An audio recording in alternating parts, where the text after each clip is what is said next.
Classes join કરી લે, જમાનો ખરાબ છે. અમે અમારી મરજીથી કાંઈ ન કરી શકે. ઓય આટલા શોર્ટ કપડા ન હોય, ઓય આટલા મોડું ન ઉઠવાનું હોય, આટલું ભણવાનું ન હોય. અમે છોકરીઓ પોતાની મરજીથી મરી પણ ના શકીએ. જો મરી જાય ને તો પણ વાત અમારા ચારિત્ર પર આવે કે જો લફરું હતું ને એટલે મરી ગઈ. અરે પેલા જાણવાની ટ્રાય તો કરો કે ના મરવા પાછળનું કારણ તમે તો નથી ને, જિંદગી ખાલી કહેવા ખાતર અમારી છે, બાકી નિયમ બધું તમારું હોય છે.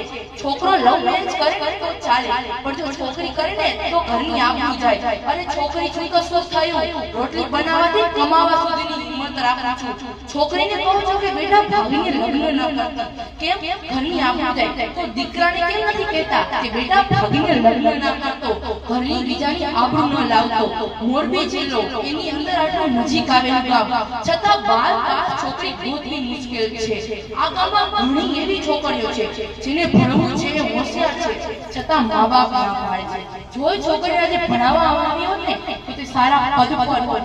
ભવિષ્યમાં જો છોકરી આર્થિક તંગીમાં આવીને તેના જવાબદાર ફક્ત તમે જ હશો.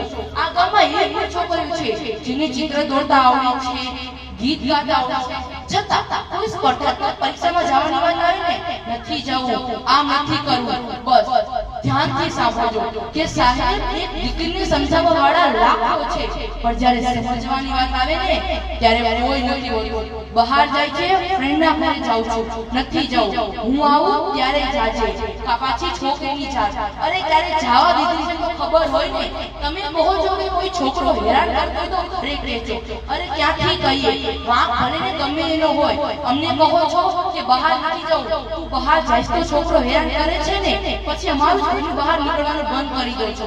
પછી કહે છે કે છોકરી કઈ કહેતી નથી. અરે ક્યાંથી કહે, તમે જેની જગ્યા હોત તો તમે શું કરો? છોકરીના બે ઘર, માવતર અને પિયર. માવતરના ઘરે હોય ત્યારે એમ કહો છો કે સાસરે જેની શોખ પૂરા કરજે, સાસરે જાય ત્યારે કહો છો કે માવતરના ઘરે શોખ પૂરા કરાય. આ તારું માવતર નથી. હવે તમે આટલા બેઠામાંથી જ કહો કે મારું સાચું ઘર કયું છે. મને તો નથી ખબર કે મારું સાચું ઘર કયું છે. અમે જ્યારે બહાર જઈએ ત્યારે કહું છું કે ભાઈને સાથે લઈ જા.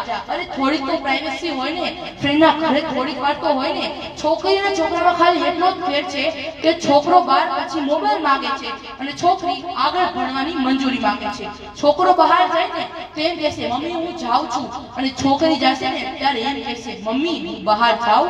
ખાલી આટલો જ ફેર છે. દીકરી છું તો શું થયું, જીવીશ તો વટથી. જો મારા આ શબ્દ ખોટા લાગ્યા હોય તો દિલથી સોરી, અને જો યોગ્ય લાગ્યા હોય તો તમારા જીવનમાં ઉતારજો અને તમારી દીકરીને ભણાવજો. અસ્તુ. જય ભારત.